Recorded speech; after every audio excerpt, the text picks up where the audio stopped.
ಸೊಂಟ ನೋವು, ಚಿಕ್ಕ ಗಾಯ ಆದರೂ ಕೂಡ ಫ್ರ್ಯಾಕ್ಚರ್ ರಿಸ್ಕ್ ಜಾಸ್ತಿ ಇರ್ತದೆ. ನೀವು ಗಂಡ ಹೆಂಡತಿ ಸಂಭೋಗ ಮಾಡುವಾಗ ನೋವಾಗ್ಬೋದು, ಇಲ್ಲಾಂದರೆ ನಿಮಗೆ ಲೈಂಗಿಕ ಸಂಪರ್ಕದಲ್ಲಿ ಆಸಕ್ತಿ ಕಡಿಮೆ ಆಗ್ಬೋದು, ಖಿನ್ನತೆ, ಡಿಪ್ರೆಷನ್, ದಿನ ಚಟುವಟಿಕೆಯಲ್ಲಿ ಆಸಕ್ತಿ ಕಡಿಮೆ ಆಗ್ಬೋದು. ಅಂತಂದರೆ ಎಕ್ಸೆಸ್ ವೇಟ್ ಗೇನಿಂದ ಕೂಡ ಈ ಸಿಂಪ್ಟಮ್ಸ್ ಎಲ್ಲ ನಿಮಗೆ ಹೆಚ್ಚಿನ ಪ್ರಮಾಣದಲ್ಲಿ ಕಾಣಿಸ್ಕೋಬಹುದು. ಎಲ್ಲ ವೀಕ್ಷಕರಿಗೂ ನಮಸ್ಕಾರ. ನಾನು doctor Ashwini Neelakanthi, consultant obstetrics and gynaecology, Manipal hospitals, Varthur. ಇಂದು ನಾನು ಚರ್ಚೆ ಮಾಡುವ ವಿಷಯ ಮೆನೋಪಾಸ್ ಅಂದರೆ ಋತುಬಂಧ. ಇದು ಪ್ರತಿಯೊಂದು ಹೆಣ್ಣು ಮಕ್ಕಳ ಜೀವನದಲ್ಲಿ ನಡೆಯುವಂತಹ ಒಂದು ಸಹಜವಾದ ಕ್ರಿಯೆ. ಸಾಮಾನ್ಯವಾಗಿ ಇದು 45ರಿಂದ 55 ವರ್ಷಗಳ ಮಧ್ಯ ನಡೆಯುವಂಥ ಒಂದು ಕ್ರಿಯೆ.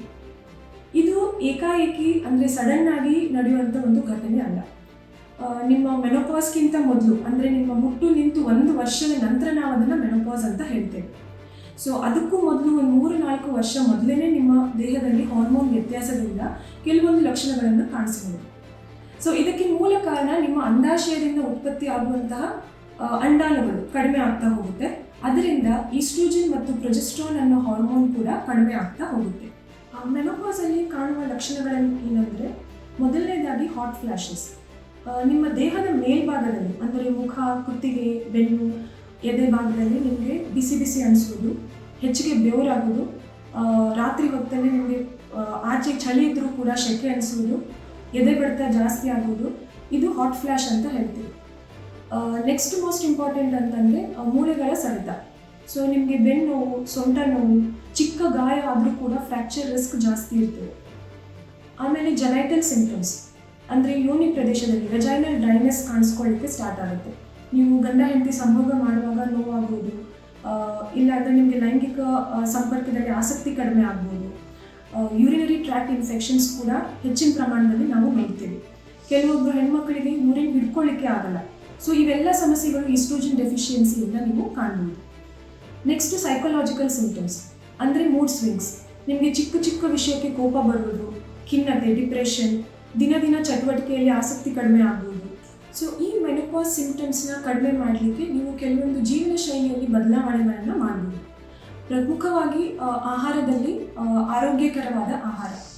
ಸೊ ಕಾರ್ಬೋಹೈಡ್ರೇಟ್ ಪೋರ್ಷನ್ ಕಡಿಮೆ ಮಾಡಿ ಪ್ರೋಟೀನ್ ಇರೋ ಅಂಶಗಳನ್ನು ಹೆಚ್ಚಿಗೆ ಸೇವಿಸಬೇಕು. ಜಂಕ್ ಫುಡ್ಸ್ ಅಂತಂದರೆ ಕರೆದಿರೋ ಪದಾರ್ಥಗಳು, ಬೇಕ್ರಿ ಐಟಮ್ಸ್, ಟೀ, ಕಾಫಿ ಇದೆಲ್ಲ ಸೇವನೆ ಕಡಿಮೆ ಮಾಡಬೇಕು.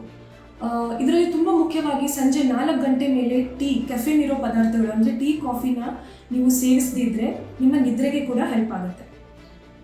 ಕ್ಯಾಲ್ಶಿಯಂ ರಿಚ್ ಫುಡ್ ಅಂದರೆ ಹಾಲು, ಮೊಸರು, ಪನ್ನೀರ್ ಇವೆಲ್ಲ ಸೇವನೆ ಕೂಡ ಹೆಚ್ಚಾಗಿ ತಗೊಳ್ಬೇಕು. ಮೋಸ್ಟ್ ಇಂಪಾರ್ಟೆಂಟ್ ಅಂದರೆ ಪ್ರತಿದಿನ 2.5 ಲೀಟ್ರ್ ನೀರು ಅಂತಂದರೆ it could be fruit juice ಇರ್ಬೋದು, ಎಳ್ನೀರು ಇರ್ಬೋದು. ಸೊ 2.5 ಲೀಟರ್ಸ್ ತುಂಬಾ ಅಗತ್ಯ. ನೆಕ್ಸ್ಟ್ ಬಂದು ವ್ಯಾಯಾಮ. ಸೊ ಪ್ರತಿದಿನ 30ರಿಂದ 40 ನಿಮಿಷ walking, weight bearing exercises, aerobic exercise ಇರ್ಬೋದು.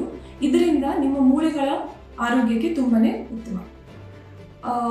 ಮಾನಸಿಕ ಆರೋಗ್ಯಕ್ಕೆ, ನಿಮ್ಮ ಸ್ಟ್ರೆಸ್ ಲೆವೆಲ್ನ ಕಡಿಮೆ ಮಾಡ್ಕೊಳ್ಳಿಕ್ಕೆ ಪ್ರಾಣಾಯಾಮ, ಯೋಗ, ಮೆಡಿಟೇಷನ್ ಇದೆಲ್ಲ ನೀವು ಪ್ರತಿದಿನ ಮಾಡೋದು ತುಂಬಾ ಒಳ್ಳೆಯದು.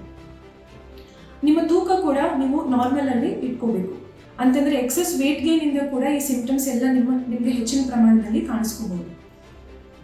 ಸೊ ಮೆಂಟಲ್ ಹೆಲ್ತ್ಗೋಸ್ಕರ ನೀವು ನಿಮ್ಮ ಸಿಂಪ್ಟಮ್ಸ್ಗಳನ್ನ ನಿಮ್ಮ ಸ್ನೇಹಿತರ ಜೊತೆ ಆಗಲಿ, ನಿಮ್ಮ ಕುಟುಂಬದವ್ರ ಜೊತೆಗಾಗಲಿ ಇದನ್ನು ಚರ್ಚೆ ಮಾಡಿ. ಅಂದರೆ ನಿಮಗೆ ಒಂದು ಸೋಷಿಯಲ್ ಸಪೋರ್ಟಿಂದ ಕೂಡ ನಿಮಗೆ ಈ ಸಿಂಪ್ಟಮ್ಸ್ನ ಎದುರಿಸಲಿಕ್ಕೆ ಶಕ್ತಿ ಸಿಗುತ್ತೆ. So quit smoking and alcohol, ಧೂಮಪಾನ, ಮದ್ಯಪಾನದಿಂದ ಕೂಡ ಈ ಮೆನೋಪಾಸ್ ಸಿಂಪ್ಟಮ್ಸ್ ಹೆಚ್ಚಾಗುತ್ತದೆ. ಸೊ ಕೊನೆಯದಾಗಿ ಆರೋಗ್ಯ ತಪಾಸಣೆ ಅಂದರೆ ರೆಗ್ಯುಲರ್ ಹೆಲ್ತ್ ಚೆಕಪ್. ಸೊ ಇದು ನಿಮ್ಮ ಮೂಳೆ ಹೆಲ್ತ್ಗೆ, ಬೋನ್ ಹೆಲ್ತ್ಗೆ, ಆಮೇಲೆ ಮೆನೋಪಾಸ್ ನಂತರ ಕೆಲವೊಂದು ಹೃದಯಕ್ಕೆ ಸಂಬಂಧಪಟ್ಟ ಕಾಯಿಲೆಗಳು ಜಾಸ್ತಿ ನಾವು ನೋಡ್ತೇವೆ. Breast cancer screening, cervical cancer screening, ಗರ್ಭಕೋಶದ ಸ್ಕ್ರೀನಿಂಗು ಇವೆಲ್ಲ ನೀವು ಆ್ಯನ್ಯುವಲ್ ಚೆಕಪ್ ಮಾಡಿಸ್ಕೋಬೇಕು. ರಕ್ತದ ಒತ್ತಡ ಜಾಸ್ತಿ ಆಗಲಿ, ಡಯಾಬಿಟೀಸ್ ಆಗಲಿ ಇವನ್ನೆಲ್ಲ ನಾವು ಅರ್ಲಿ ಡಿಟೆಕ್ಷನ್ ಮಾಡಿದ್ರೆ ಅದಕ್ಕೆ ನಾವು ಸೂಕ್ತವಾದ ಟ್ರೀಟ್ಮೆಂಟ್ನ ನೀಡಬಹುದು. ಸೊ ಇವೆಲ್ಲ ಜೀವನ ಶೈಲಿಗಳನ್ನು ಅಳವಡಿಸ್ಕೊಂಡು ಕೂಡ ನಿಮಗೆ ಸಿಂಪ್ಟಮ್ಸ್ ಹೆಚ್ಚಾಗಿ ಕಾಣಿಸ್ಕೊಂಡ್ರೆ ಆವಾಗ ನೀವು ವೈದ್ಯರ ಸಲಹೆ ಪಡಿಬೇಕು. ಗೈನಕಾಲಜಿಸ್ಟ್ನ ಕನ್ಸಲ್ಟ್ ಮಾಡಿ. ಆವಾಗ ನಾವು ನಿಮಗೆ ಸುಮಾರು ಥರದ್ದು ಟ್ರೀಟ್ಮೆಂಟ್ ಇದ್ದಾವೆ, ನಾನ್ ಹಾರ್ಮೋನಲ್, ಹಾರ್ಮೋನಲ್. ನಿಮಗೆ ಯಾವುದು ಸೂಕ್ತವಾದ ಟ್ರೀಟ್ಮೆಂಟ್ ಇದೆ ಅದನ್ನು ನಾವು ನಿಮಗೆ ಆಫರ್ ಮಾಡ್ತೇವೆ. ಸೊ ಈ ಜೀವನ ಶೈಲಿಗಳನ್ನು ಅಳವಡಿಸ್ಕೊಂಡು ಮೇಲೂ ಕೂಡ ನಿಮಗೆ ಈ ಸಿಂಪ್ಟಮ್ಸ್ ಕಡಿಮೆ ಆಗಿಲ್ಲ ಅಂದರೆ ಆವಾಗ ನೀವು ವೈದ್ಯರ ಸಲಹೆ ಪಡೆಯಬೇಕು. ಸೊ ಮಣಿಪಾಲ್ ಹಾಸ್ಪಿಟಲ್ ವರ್ತೂರಲ್ಲಿ we have specialist for menopause. So ದಯವಿಟ್ಟು ಗೈನಕಾಲಜಿಸ್ಟ್ನ ಕನ್ಸಲ್ಟ್ ಮಾಡಿ, ಆವಾಗ ನಾವು ನಿಮಗೆ ಸೂಕ್ತವಾದ ಟ್ರೀಟ್ಮೆಂಟ್ನ ನೀಡ್ತೇವೆ. ಯಾವುದೇ ಸುದ್ದಿಯ ಅಪ್ಡೇಟ್ ಅನ್ನ ಮಿಸ್ ಮಾಡ್ಕೊಳ್ಬಾರ್ದು ಅಂದ್ರೆ ಈಗ್ಲೇ ಒನ್ ಇಂಡಿಯಾವನ್ನ ಸಬ್ಸ್ಕ್ರೈಬ್ ಮಾಡಿ. ನಿಮಗೆ ಬೇಕಾದ ಭಾಷೆಯಲ್ಲಿ ಎಲ್ಲಾ ಸುದ್ದಿ ತಿಳಿಬೇಕು ಅಂದ್ರೆ ಒನ್ ಇಂಡಿಯಾ ಆಪ್ ಅನ್ನ ಡೌನ್ಲೋಡ್ ಮಾಡ್ಕೊಳ್ಳಿ.